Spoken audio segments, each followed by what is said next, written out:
it takes. Secretary Driscoll, recently the President signed an executive order assigning the Army as the lead for deploying advanced nuclear reactors at military installations by 2028.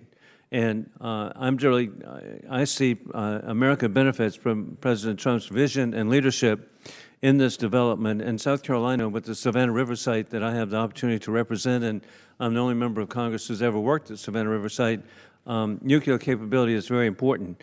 And with that in mind, how is the Army prioritizing micronuclear reactors as a national security imperative to ensure resilient, uninterrupted power for critical defense infrastructure? And over again, we can see that small modular reactors, microreactors, will be an important opportunity. What is the status of development?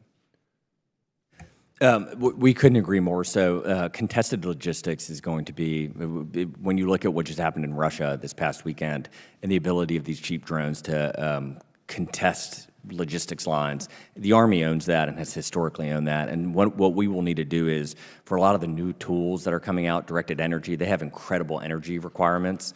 You're going to have spikes of energy come through the lines that just are not set.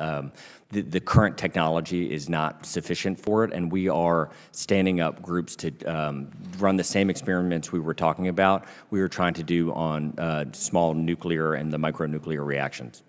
I wish you well on that. Indeed, I know a perfect 310 square mile site on the East Coast, the largest secure site on the East Coast, and it's not actually in Alabama, it's in South Carolina. And so production could be very well there. I appreciate the gentleman from South Carolina raising the issue of nuclear power production. You may recall that last week, President Trump and Secretary Hegseth talked about not only President Trump's initiative to get more nuclear energy production in the United States, but particularly Secretary Hegseth to do some reforms in the Defense Department to help deal with our need to get off the grid. I have asked Representative Harrigan to lead the language in this year's NDA to put some pilot programs where we use SMRs on some of our bases and depots as a proof of concept. I would ask you to work with him on fashioning that legislation to make it as broad as possible, because we really would like to see this concept proved. I know it's something the Department of Energy embraces as well. With that, I will now turn to a gentleman